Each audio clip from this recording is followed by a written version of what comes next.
Doon na tayo ngayon, pumunta tayo doon ngayon, Brother Toto. Doon sa sinulat mismo ni Groscher, si Okay. Owen Russell Loomis Groscher, na siyang tinatawag na architect at siyang nagforma at nag-design ng Sanctuary Doctrine sa Seventh-day Adventist. Na?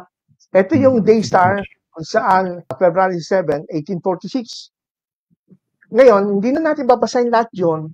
Nilagay ko lang dito yung mga key points na masasabi natin, sinabi niya, to defend the Sanctuary Doctrine. At ano yung mga findings na nakita niya.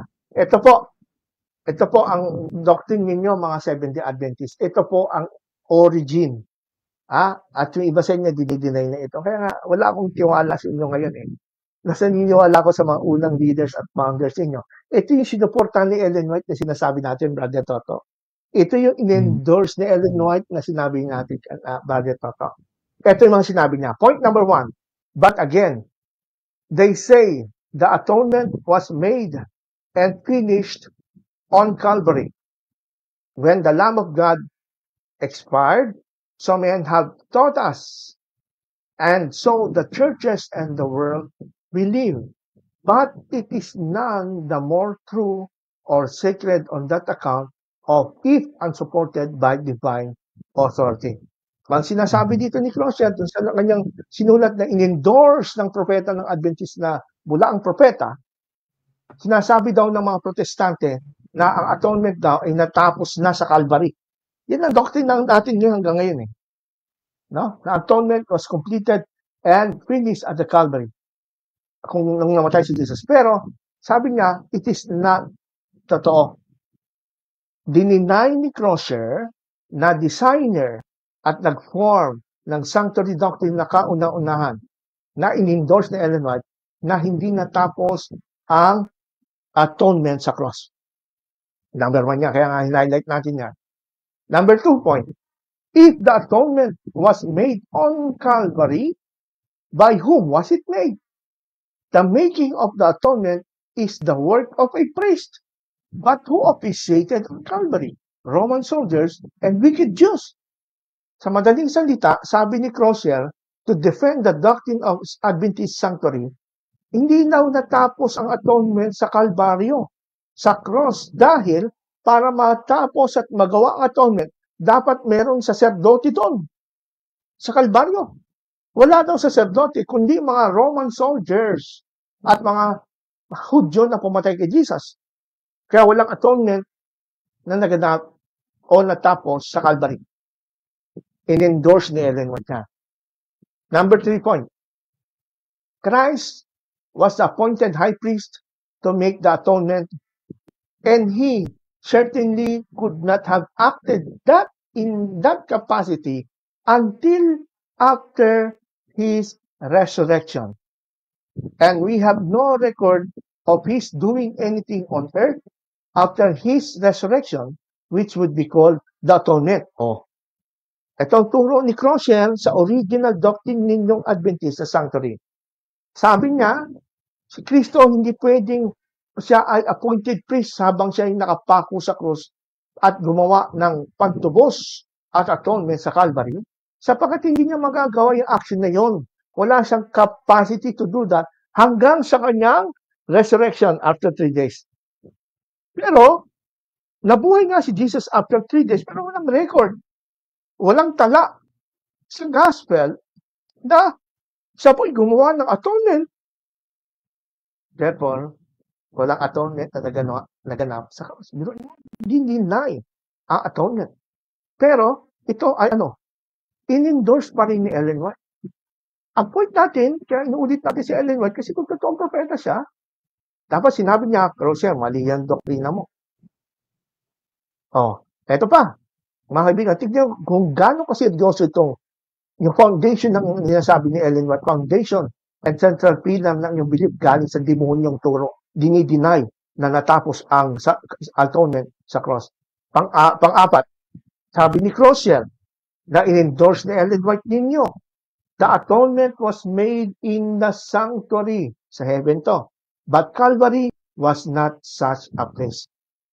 Kaya ang mga Adventist ngayon, sa modernong panahon, meron silang ang official doctrine umakyat si Jesus sa langit, tsaka lang nagsimula sa kanyang high priestly ministry.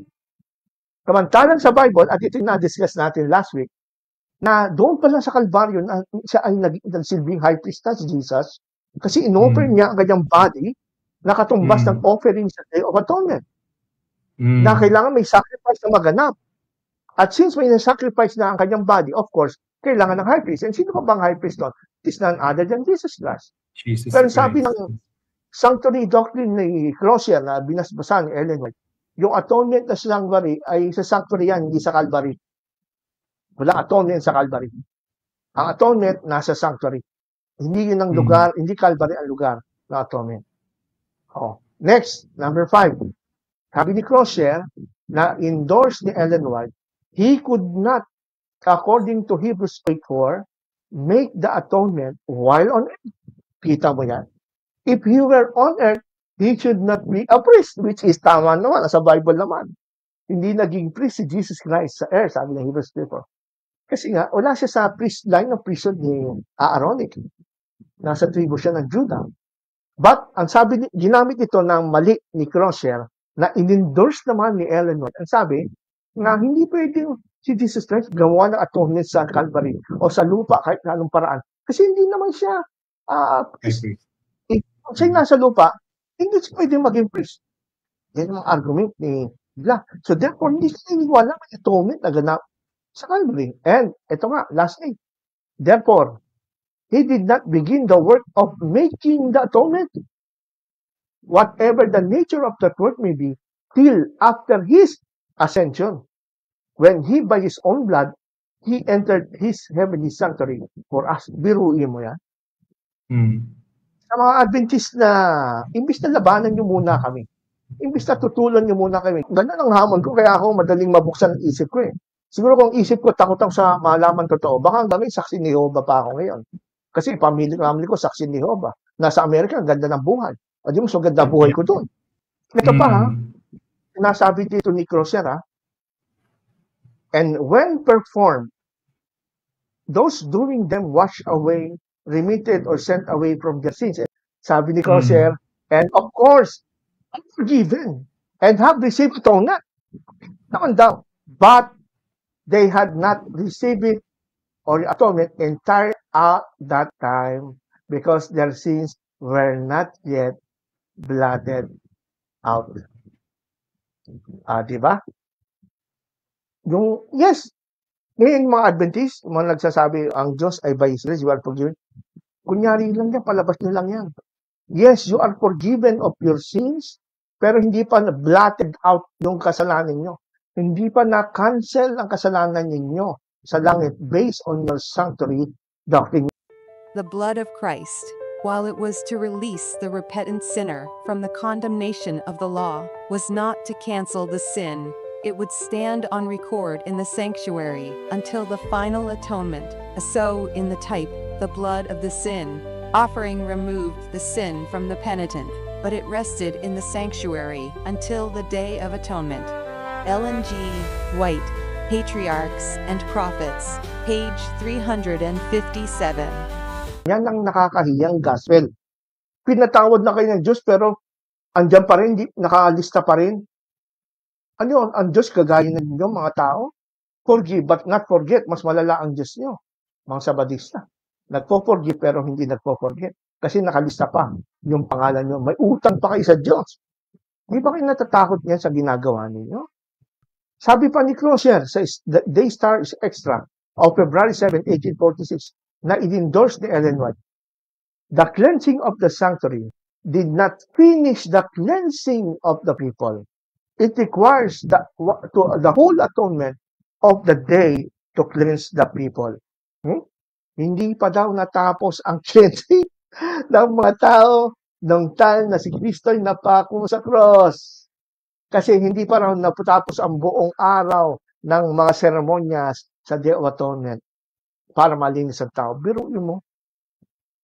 Kaya huwag mo kayong pagagalitan pagka sinasabi namin dito sa podcast na kayong mga Adventist, wala kayong assurance of salvation. Bakit?